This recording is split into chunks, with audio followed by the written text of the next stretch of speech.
चला तर गौरी गणपती जवळ येत आहेत. गौरी गणपतीच्या शिदोरीसाठी मोतीचूरचे लाडू बनवले का नाहीत? चला तर मग कळी पाडण्यापासून सर्व सविस्तर माहिती.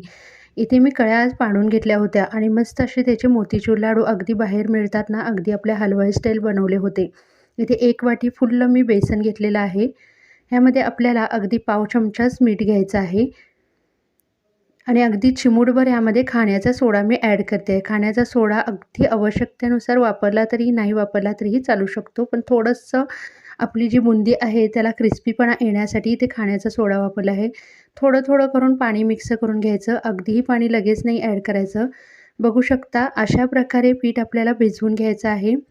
इथे मी तेल तापत ठेवलं होतं. तेल थोडंसं कडकडीत झाल्यानंतर आपण त्यामध्ये बुंदी पाडण्यासाठी सुरुवात करूया. इथे आपण झारी जी असते म्हणजे बुंदी पाडण्याची ती न घेता साधा आपला नेहमीचाच झारा घेतला आहे. आपण ह्या झाऱ्याला प्रत्येक वेळी थोडंसं पाण्यामध्ये भिजवूनच मग आपल्याला ह्याच्या बुंदी पाडून घ्यायच्या आहेत. कारण कसं होतं आधीचे जे बुंदीचे कण असतात ते अडकल्यामुळे आपल्या नंतरची बुंदी व्यवस्थित येणार नाही. त्यामुळे प्रत्येक वेळेला बुंदीचा झारा थोडासा पाण्यामध्ये फिरवून आपण तो प्रत्येक वेळेला नवीन-नवीन पद्धतीने आपण तो वापरायचा आहे. इथे मी पाक करण्यासाठी ठेवत आहे. 1 वाटी बुंदीसाठी मी इथे 2 वाट्यांचा पाक करणार आहे. आपल्याला हा एकतारी पाक करून घ्यायचा आहे. पाकामध्ये वेलदोडे पावडर आणि आपल्याला कोणताही जो खाण्याचा कलर आहे तो ॲड करून घ्यायचा. बघू शकता थोडंसं चिपचिपीपणा झाला आहे पाकाचा, पण अगदी आपल्याला एकतारी पाक तयार नाही झालेला आहे अजून.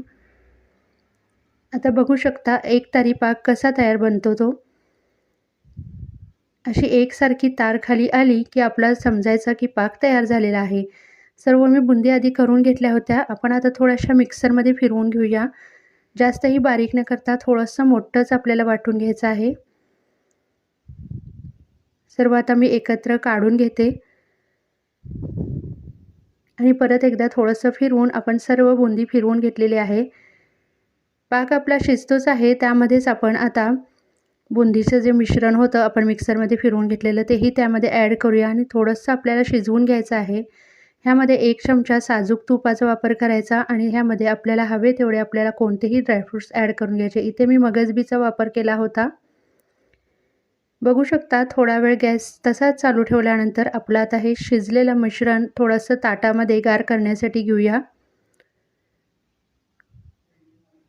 थोडंसं गार झाल्यानंतर आता मी ह्याचे लाडू वळण्यासाठी घेत आहे. एका हातानेच मस्त असे सुरेख गोल-गोल गरगरीत असे लाडू तयार झाले होते.